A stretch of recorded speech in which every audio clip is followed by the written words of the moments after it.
beautiful soul family, and welcome to the Walk On Podcast, the podcast where I try to demystify spirituality, personal growth and healing, and whatever else I feel like talking about. I'm your host, Britt Cannon, and this week's episode is called How to Be a Brave Space. I first discovered this phrase or term, brave space, way back in 2020 when everybody was on lockdown. And this podcast was like a year and a half, 2 years old, and I decided that I would like to add some kind of group, not group therapy, but just like group healing, like type of space, just somewhere where like a healing circle where we could all come on like equal terms and talk about our feelings, our problems, our anxieties, what we were going through. And my intention was to have it be a kind of space where like everyone could lay boundaries with each other or tell each other the truth without it becoming like petty or toxic.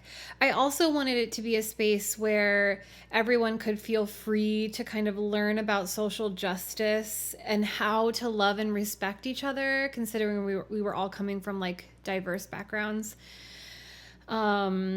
And how to do that and have those conversations and have space to learn without egos really coming into play and without like this thing that happens in these like group public settings a lot of the times where the fragile egos of the privileged end up overshadowing or like yelling louder than the real concerns of marginalized people. So, like if someone gets called in for being racist or being queerphobic or whatever, like a lot of times their reaction will be prioritized. Their feelings will be prioritized over the feelings and safety of the marginalized people. And so this was just my intention, right? So I learned this term brave space from my partner, who learned it when she went through like the TFA journey of becoming a teacher.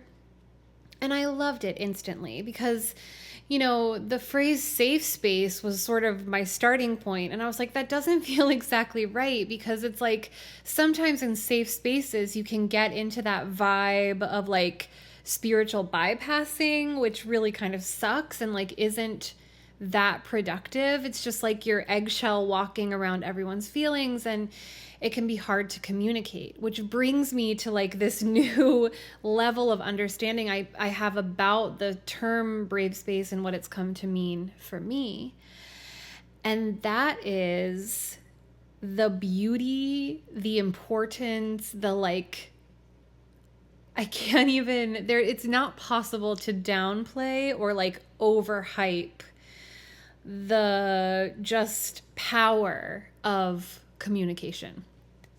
I did an episode called Mindful Communication a long time ago that I think will like tread similar territory, but I've been thinking of revisiting some topics I covered back in 2018 when I started this podcast, which is at this point a really long time ago. And that is one that I would like to expound upon, because as I've been in therapy and going on like my 6th year in my relationship with my partner, which is a very sweet, considerate, communicative, like healthy relationship. And that's not to say that we don't have our issues. It's just to say that we're learning more every day how to mindfully communicate and how to be a brave space for ourselves and each other. And it is changing the motherfucking game. Like, I can't tell you how much it has changed things for me and how much I've had to face myself through this process again and again and again. And I've said this to my partner that like, when people say like marriage takes work or relationships take work, I've come to see how real and true that is, but also it's like not in the way that people mean it when you hear it all the time as like advice cliche, you know? It's like I feel like sometimes they mean like marriage is miserable. Marriage isn't fun. Marriage is a ball and chain, you know, like it's an obligation. Like you keep doing it even though you're not happy because of like your religious views or your political views or because you're embarrassed about failure or just whatever. It's like you made the promise in front of God and everybody, you spent a ton of money and you have to keep doing this no matter what. And that I do not believe in.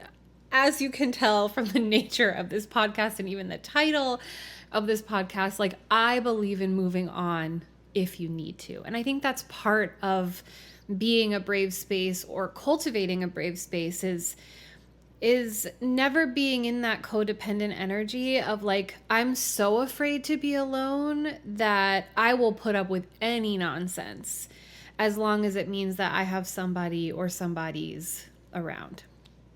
So, the hard work, I think, the real hard work is having to meet yourself over and over and over and over again through the conflict that you will inevitably have with another person. I used to think in my past relationships that the lack of conflict was a testament to like how good we were together or how meant to be we were. And when I look back, it's like, no, we had no conflict because I wasn't making a fuss about anything, because I was pretending like I didn't have any needs, because I was serving up like, here's the whole pie of me, the whole delicious, gooey, wonderful, decadent pie, and I'm serving everybody like a 16th of a slice, you know? And that's why all my relationships are so peaceful. There is conflict. There's the other person doing things that upset me or violate my boundaries or make me feel not safe. And then there's me internalizing all my negative feelings about it, all my anger, all my resentment, all my grief, all my frustration, and never voicing it to the person until a point where I become so overwhelmed that I would eventually, and this is like not a pattern I am proud of, but I do think I forgive myself and give myself grace for doing this way in the past, because it's like in order to communicate, you need to be safe. And if they showed me time and again that they weren't capable of cultivating and maintaining like a brave space for me to communicate to them, then of course I was too scared. Like, of course I couldn't. It's like, you know, early on in your healing journey, you'll have this crossroads moment where you're like, okay, like I am realizing that I have feelings, I have needs, I have things that need to be communicated. And the problem is that I have built my entire life and all my relationships on this false notion that I have no needs, that I have no boundaries, and that I'm totally cool with how things have been going, right? And then the fear comes in of like, and we carry this our whole lives, like this fear of authenticity, this fear of being seen. It's like when you were rejected by your family of origin, your caregivers, like whatever your situation was, if you experienced abandonment and rejection, and I think most people do, because the love that we all actually need, the patience, the grace, the space, the autonomy, we're not actually equipped to give each other that. Because of these far-reaching into the far, far, far past cycles of generational trauma, we haven't really been taught how to show up that way in relationships. And so when you're a parent to a kid and you're totally responsible, sorry, my ringer's on, totally responsible for another human being who like looks like you as a little kid, who looks like your partner, who's testing your boundaries every day, who's like fucking up your sleep, and you know, they're little balls of just like triggers.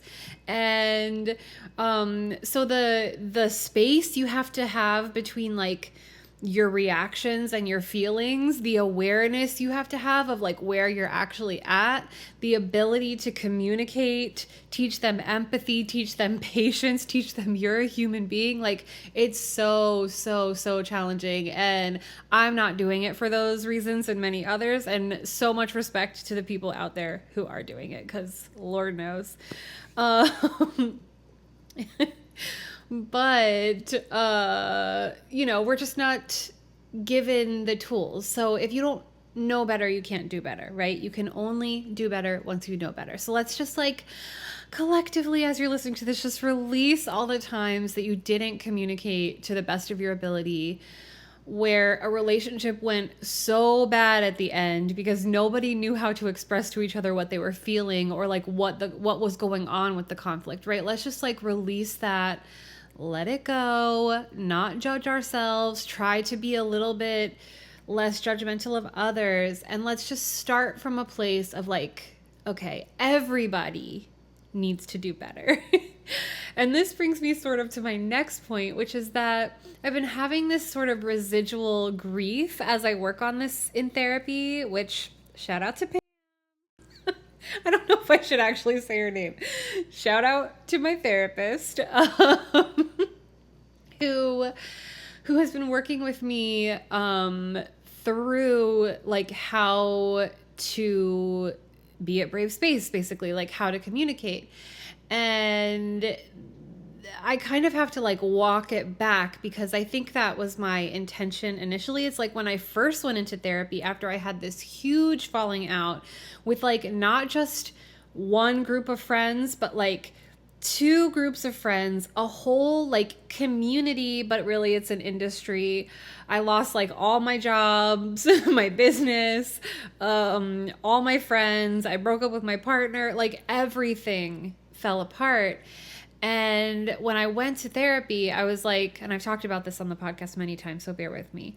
I was like, I need to learn how to say no. Like the reason why my whole life just blew up is because I was going around telling everyone what they wanted to hear instead of telling them the truth, because I was so afraid of hurting their feelings. And then before I knew it, there was just like a circle of angry and like people who feel betrayed because of my actions and my inability to communicate my actual truth. Everybody's upset at me and like everything's falling apart. And the whole reason why I was people pleasing to begin with is so everything wouldn't fall apart. And now my worst fears have happened on top of people's like rejection sensitive dysphoria, people's own abandonment issues, and the way that we tend to deal with our feelings of shame and rejection. Some people, like what happened to me is I went inward. Like I closed off. I became really scared of interacting with other people. I had such a hair trigger for just like pulling away and disappearing. I was so avoidant and scared, and just like I ended up just choosing to be alone for a really long time and entering into like relationships. I would see a red flag and I would run for the hills, which I don't think is a bad policy to have, but it didn't allow me to really live in my integrity and my truth, which is that I think that queer people throw each other away too quickly. I grew up on the internet, or not grew up, but maybe came of age. Like I was a young adult in the time of like the most visceral cancel culture energy. Like everybody was so proud of our ability to discern if someone was problematic and like what that meant, and everyone was sort of drunk with the power of like you can take someone down, like that you can give people consequences, and that like the people have the power. Like I think that was a very immature and sort of toxic manifestation of something that, if you listen to my last episode, Pluto and Aquarius, is giving to us, hopefully in a more mature and balanced way, where it's not like we're tearing down each other or canceling each other or using social justice or mental health and abuse terminology to kind of dog whistle each other into being ostracized and like without community. And instead putting the blame on the actual harm doers and using that collective power and intention for like tearing down systemic structures that are keeping us separate and oppressed and not free. So, I realize that this is something, and this is why I'm talking about this here. I tend to talk about the things I'm working through and realizing on this podcast as sort of like a public journal in a way, but also like sometimes some of the things I'm learning are so important and like deeply profound. Like I just am realizing what a big problem this is. And not to oversell it, but like I think if we could figure this out, it would change a lot about the way we live and interact. And I think we're kind of existing in a space now where, because of systemic issues, because of generational trauma, because of our coping mechanisms, because of how little the white supremacist, capitalist, cis heteropatriarchy actually allows us to have, like how much space, how much freedom, how many resources, how much safety, everybody's suffering. And it's like, even the people who are on the wrong side of history, like even the people who are doing harm in the world and seemingly getting away with it or whatever, like they're victims of the system too. They're just, dealing with it in a way that is fucking shittier, even people who have privilege are still hurting from the system. It's like with men and cis straight men and patriarchy, it's like, you're not free because people hate manliness and men and other people's gender isn't actually affecting you. And like the way to your own liberation isn't to oppress your wife or someone else, be a tyrant to your kids. The way to your own liberation is to set yourself free from toxic masculinity, to engage with your feelings, to not be so scared of your multifaceted humanity. That is your divine right as a being who incarnated here on this planet. Like, you are supposed to be soft and feeling and fluid and yielding and also strong and I don't know, it's like I just wish we could just like totally wipe the slate clean and start from a place of just being like, who are you as a person? Like, what are you feeling right now? What have you been through? What do you believe in? What do you care about? Like, I wish we could just like hit a button and start everybody over, but we can't. So we have to start from where we are. So in therapy, goal, I want to be able to be a brave space and to trust the brave spaces that are around me. And I want to show up more vulnerable. Part of the thing that my therapist and I cover all the time is like I have this extreme avoidance where rather than dealing with something difficult, a lot of times I would prefer to fake my own death, start a new identity, move to the mountains and never be seen or heard from again, to like disappear. And obviously that's not possible and not healthy, right? I think that I am someone who, like, I could live on a mountain and never speak to another human being again and be totally fine, actually. But that's not actually the life I want. Like, the life I want is one that's filled with connection and vulnerability and like love and community and working together, collaboration and justice and like, I want that. I don't think that any of us are going to get anywhere by just thinking of ourselves and totally acting alone. That alarm is my weed butter, so I'll be right back. A multitasking legend. A multitasking legend. Don't tell me you can't turn a hoe into a housewife. So I have realized that this is a multi-pronged, deeply rooted issue for me, because as I was trying to figure out how to communicate my feelings, my boundaries, my needs to my partner. I was realizing that I didn't know what they were, that I didn't let myself feel them, that I had all this pressure that I put on myself because my primary caregiver when I was a kid put this pressure on me to be like a perfect angel, to be a robot, to be endlessly forgiving, to be unaffected by any of the horrible or stressful things that were happening around me. Like the expectation was that I had infinite resilience, that I lived to serve others. And this was demonstrated to me by, like, I would try to bring up something painful or harmful to my grandma to like discuss, or sometimes when you're deeply traumatized, you need someone to kind of verify like events or timelines, or even just to like, kids learn through mirroring. So like they see how you respond to things and that's how they learn to respond to things. That's why like if you hit your children, they're more likely to be violent, to use violence as a way to deal with their feelings as they grow up. Even if you are violent with your partner and they just see it or like witness it by hearing it and stuff, or the way you talk to your partner, they pick up on that shit and they're like, oh, that's how you live. And some people see an abuser and they're like, oh, that is so ugly and awful and scary. Like, I never want to be that. And some people see that and they're like, look at all that power that person has. I never want to be on the receiving end of that. I want to be the person dishing it out.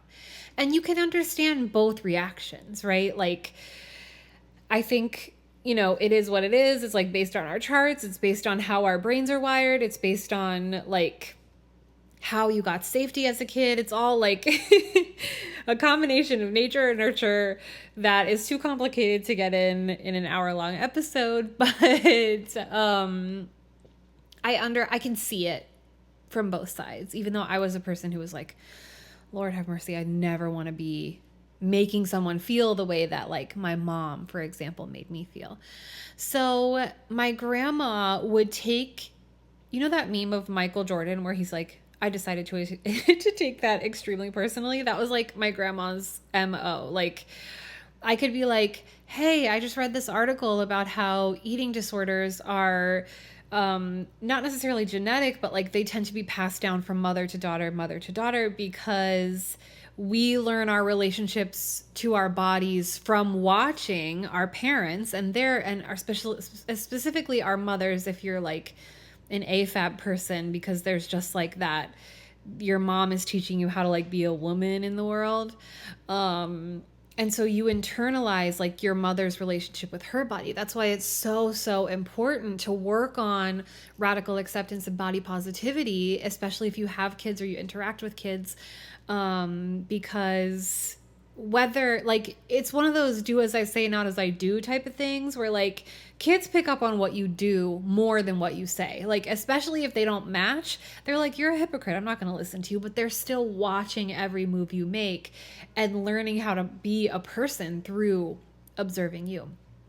So my grandma would have these like, what do I want to say? Like, not appropriate reactions to like my feelings. Like she would get angry, she would cry, she would have panic attacks, she'd be like pacing around, throwing her hands in the air, sobbing like, how could you do this to me? Everything's my fault. Like, just guilt was her biggest weapon and she utilized it often.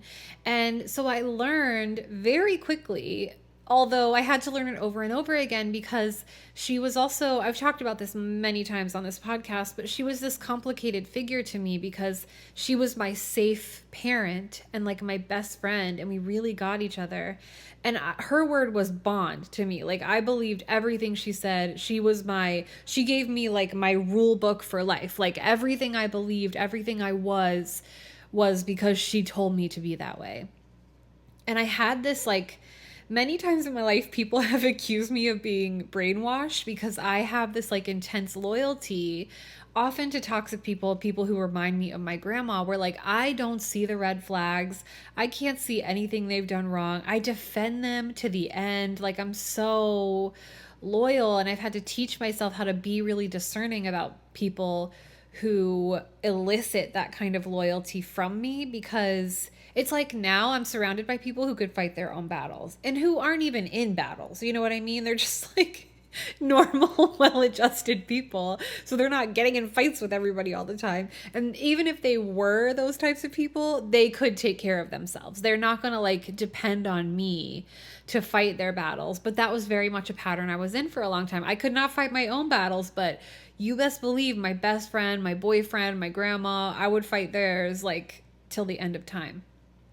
So, because of that conditioning, when it came to expressing how I was feeling, especially if it was a negative, something I was perceiving as negative, like I have to tell someone that I need to spend less time with them because I have to prioritize something else right now, or I need to share with someone that like something they're going through is like a little too heavy for me to handle on my own, and we need to figure out how to outsource some of this stuff, or even being like, hey, I'm struggling and I need help. Like all of that was so hard for me. And I think this is like a neurodivergence thing. I think this is also like how my trauma manifested and affected me. But when I'm having an uncomfortable conversation, frustratingly, maddeningly, the first thing to go is my ability to verbalize.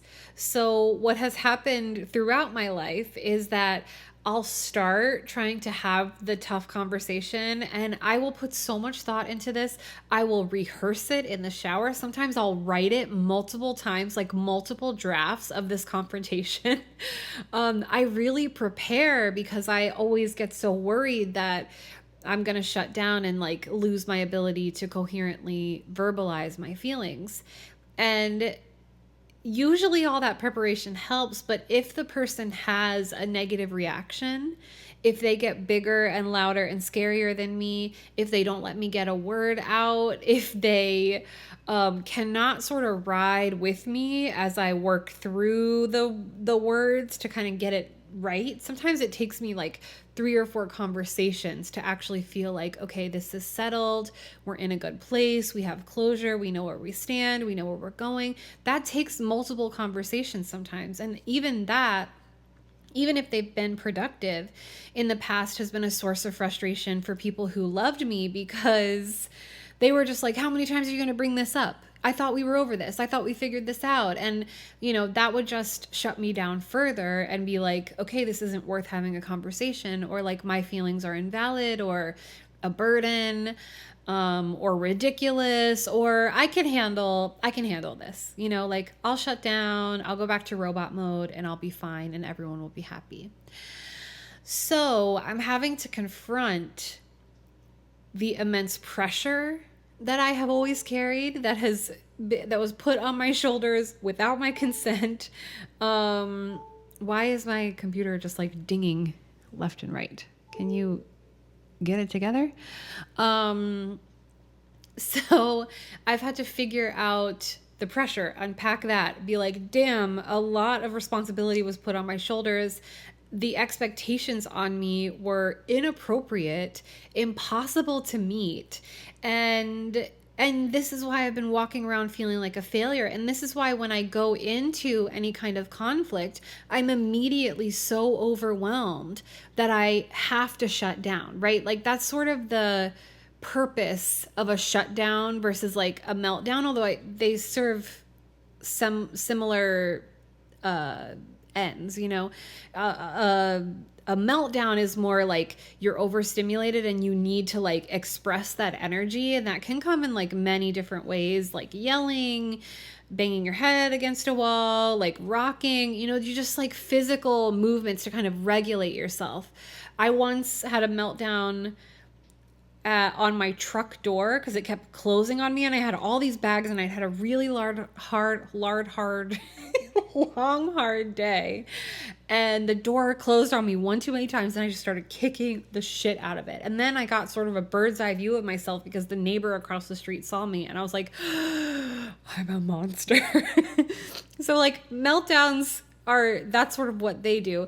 I feel like shutdowns are sort of similar, where it's like you're overstimulated and it just instantly drains you. And like everything you do to be able to communicate, verbalize, be present, like it's a precursor for me, at least, to dissociation, because I have like reached my limit, and I'm just like, you know that meme of that kid that's like disappearing? He's just sort of like this, and then he just disappears. It's like that.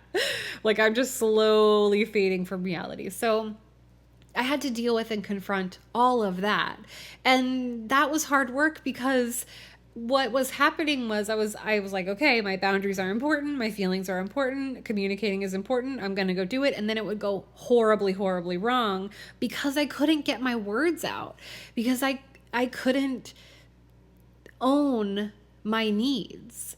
I was so ashamed of having them. I felt like such a burden, and I felt like sort of, you know, when you experience a lot of loss because you have built a lot of relationships based on a false version of yourself, or just a little piece of the pie of you, or because you're drawn to kind of like toxic people who are unable to self-reflect, or, you know, all the things, and you've experienced people getting fed up with you and dropping you, or people that you had to ghost essentially for your own safety and well-being, you have trauma around that dynamic, right? And so you're like, what boundary is going to be the one that breaks the camel's back? You know, like, how much am I going to ask for? How many feelings is it going to take for this person to get sick of me and turn on me? And that's sort of what I was dealing with.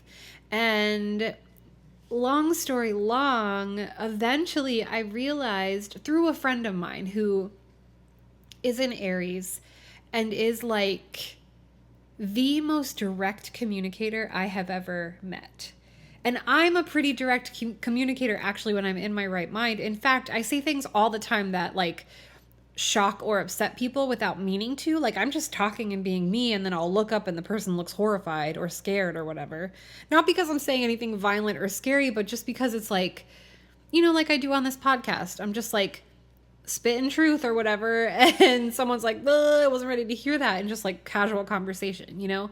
So I understand like the reaction that I have sometimes when she lets me have a little truth.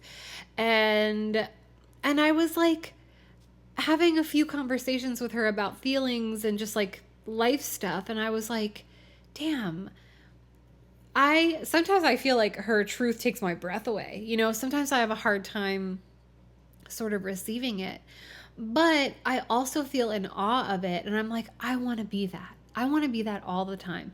I want to just be able to like pull the bow and arrow of my truth and just boom and hit the target. You know, I want that power, and I want to figure out how to do that, because it's also like minimizes the mess, right? Because it's like if you can condense your feelings into a couple sentences, that may sound harsh, you know, maybe I feel like sometimes the intention behind sugarcoating is like loving, right? It's like, I don't want to hurt your feelings. I want to be honest, but I want to be like gentle, you know, and it ends up kind of being eggshell walking, because you can sometimes be unclear when you're sugarcoating. It's like when you're trying to break up with someone and you're like, they're not getting it because you're not being like, I actually want to break up. You know, and they're just sort of like, they don't get it because you haven't said those words explicitly. And so through like my own struggles with communication, talking to my therapist about what's going on, and her just being like, that's valid. Like, it's okay to feel that, and it's okay to express that, and it's okay to need that. And like, you're having a shame response, and where is that coming from, and unpacking it, and, you know, all the work. But also the inspiration of this friend of mine who I see how much she gets to just like be herself and live her own life, and actually like has so much say in how her relationships go, just because she's brave enough to like tell the truth, be a brave space when giving a truth, right? And I feel like I have this policy that have served me very, very well in my life. Although it isn't always reciprocated, but I don't ask for anything that I wouldn't be willing to give, ever. I don't ask for anything I wouldn't be willing to give. And this has served me very well. It's kept me out of hypocrisy. It's kept me out of like, you know, that like trap where someone is like, I want an open relationship because I want to sleep with other people, but I don't want my partner to sleep with other people. It's like, don't be that guy. You know, like make sure that you have the capacity to give it to someone else if you want it. It's like when I was on the search for a partner and I was like, I want someone to be vulnerable and open up to me, but I wasn't opening up. So I was just running into more emotionally unavailable people and being like, why does this keep happening? And then I realized one day, oh, it's because I am emotionally unavailable. That was a tough pill to swallow. So all of this has sort of empowered me to kind of bump up my level of communication and my level of truth telling. And it has worked wonders in my life. Like, if I feel vulnerable, if I feel like I need to ask someone for reassurance, for example, that is one of the most vulnerable positions to be in. To be like, oh, I'm feeling insecure and I need to go to this person and I need to ask them for reassurance. And oh my God, like, even sometimes when it's like I'm feeling my abandonment issues are welling up and I'm feeling a little paranoid that I'm going to be abandoned. Like that's so scary. And in the past, it's a feeling that like I kept to myself and I would just figure out how to self-soothe myself through that feeling instead of asking for reassurance. It's like back when I was a kid and I would get bullied or like abused, I had this policy of like never let them see you cry. Like I would not let anyone know that they upset me. And I feel like that impulse, while, you know, definitely a display of strength in a way, it was a thing that would haunt me for the rest of my life, I feel like, until relatively recently, because in situations where I was actually the victim or being victimized, my lack of response or my lack of vulnerability in showing how much it hurt me and the harm done often would keep me from receiving the help I needed. Similar to, I felt this in another context, which was like in toxic relationships, because my family had like a cult mentality. I did an episode way back called The Cult Mentality of Toxic Relationships or Abusive Families or something like that, toxic families. And in that one, I was talking about how, you know, because you have that loyalty thing of like what happens in the family stays in the family, you don't discuss it with anybody else. Like you are betraying our trust if you talk about what's being done to you, even though it's like, you know, even if it's just a little kid drawing a picture of like their mom passed out on the couch surrounded by empty bottles, like liquor bottles or whatever, you know, that you're punished for that. And that kind of sticks with you. And so I had this impulse to kind of like protect people around me where I wouldn't tell like my friends or my family members who I trusted or even my therapist about a way someone was mistreating me, because I always felt like I had to protect them and I didn't want anyone to think they were a bad person or have like bad vibes around them or whatever. I was just always protecting everyone. And that was also contributing to like the pressure. It's like how people perceive this other person is more important than like any help or support or resources or validation or whatever care that I should need. Like I'm the strong one, I can handle it. And it took me a long time to realize that like I don't have to be that strong. You know, like I can be just as human as everyone else. And I guess that leads me right back around to how to be a brave space. And all of this internal work I'm talking about is the answer to how to be that. It's like, first thing reminds me of the strength card in the tarot. The strength card is like a woman she's like petting a lion. She has sort of like her arm around the lion. And the message is like, tame the beast with love. Like, tame your ego with love, acceptance, patience, and you will get a lot further. You will tame the ego into being like a tool at your disposal instead of something that's like running the show and ruining your life. And I feel like that's the energy we need when we're talking about how to become and how to attract like brave spaces in your life.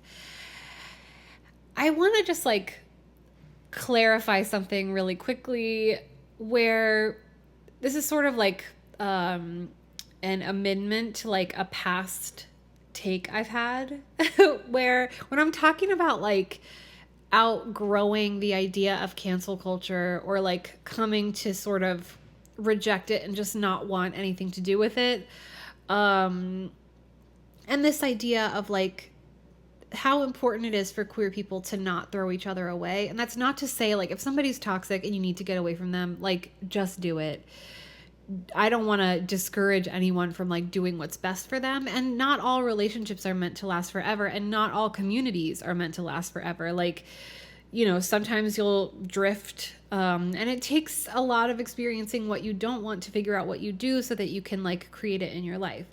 It's not a black and white thing. And that's sort of what I'm getting at here, which is that when someone is laying a boundary with you, or someone is calling you in for something like problematic, or even like correcting a behavior, or like a thought pattern, or, you know, just like misspeaking or whatever, you know, what's going to happen first is like a shame response. And that can be so challenging to deal with because, as I talked about in my last episode, shame is so painful and so powerful that it can take your breath away. Like, people do all manner of wild shit to get out of a shame spiral. And I feel like I really want to say that you don't have to handle every conflict or interaction perfectly for it to be a successful like opportunity to communicate. Sometimes shit triggers you. Sometimes you have a hard time. Sometimes bad feelings come up. Sometimes shit gets a little messy. It's like, sometimes you might cry because you feel so bad about fucking up, or sometimes you might get a little defensive at first. And I don't want anyone to go into this practice or this idea or this intention feeling like they have to be perfect from the jump, because like I did an episode on perfectionism way back. Go check that out if you want to. It doesn't serve. It's not possible, and it doesn't serve. And I feel like once you start talking about this kind of stuff, it bumps up against and rubs up against perfectionism in this really challenging way, because it's like, obviously in an ideal world, whenever you lay a boundary with someone, the best response to have is like, okay, sure, I hear you, I see what you're saying, I understand why you need that, and I will give it to you like 100%, no problem. Like, obviously that's ideal, and maybe in like a utopia space world in like 100 years we'll figure that out when we're telepathically communicating with the aliens or whatever. But where we're starting right now, as flawed and traumatized and oppressed and dysregulated as we are, that is maybe not a realistic starting point. So let yourself be flawed. know your audience, recognize your audience. And if someone's coming to you and being like, you've done me harm, and your first reaction is to get super defensive and like yell at them, that's not a good look. And maybe the person who's saying you harmed them is not the person to like have that reaction with. Maybe you need someone like less involved in the situation to vent or ask for reassurance or help you get clarity or whatever. So, definitely know your audience. But also like question that reaction. You can be like, it's okay to be like, I am having a reaction, I'm feeling really defensive, I hear you, I would love to continue this conversation when I can like regulate myself, but right now I'm not going to give you the best version of myself. So if you wouldn't mind, let me just take a minute or a couple days or whatever to like internalize this, really think about it, and be able to meet you where you're at. Because right now it's not happening. Like that is the kind of conversation we need to be able to have. And the thing about a brave space is that like both people have to embody that in order for it to be a brave space. The person who's doing the initial communicating, who's pointing out the problem, who's doing the correcting, like whatever it looks like, they need to also be a brave space for the person they want to be a brave space for them too. You have to have a little bit more of a a capacity for everybody's whole deal. You know what I mean? And this is where radical acceptance really comes in. And it's like, you don't need to radically accept harm. You don't need to radically accept and have infinite patience for people who like show no interest in receiving your boundaries and listening to you and having any kind of like internal growth or confrontation with themselves. Like people who are just like projecting everything outward and who aren't interested in doing this work. Like everybody needs to feel ready. And it's okay to be discerning with like who you interact with in your life, for sure. It's so important. But when you're dealing with someone else, in any kind of relationship, everybody's bringing a metric fuck ton of baggage with them into every interaction.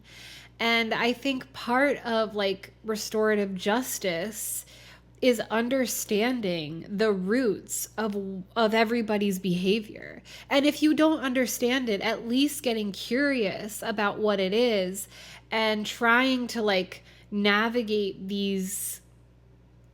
life essentially with that space for understanding, like sort of leading your way, leading your actions. It's like, sometimes on a very simple level, it's like, sometimes you go out to eat and you have really, really bad service, and you're, the boomer way of dealing with that is to like berate them, yell at them, not tip them, complain about them, try to get them fired, right? Because they're taking it extremely personally that like this person isn't doing a good job. But a more like, the cosmic meme where it's like, this one's an idea, but this one's like space brain or whatever. Like the space brain response is kind of being like, damn, this person must be really having a bad day. Like, I don't know what they're going through. I don't know like what the deal is, but I'm going to be patient and compassionate and just like hold space for this person's bad day, because we're all human. And the way that capitalism expects us to like turn off our humanity in order to make money is unacceptable and unrealistic. And just like, we do it to each other too. Like we bring that shit home and we do it to our friends and our families and our like communities. And in the future I want to live in, there's just no space for that. Instead, oh, there's my weed butter again.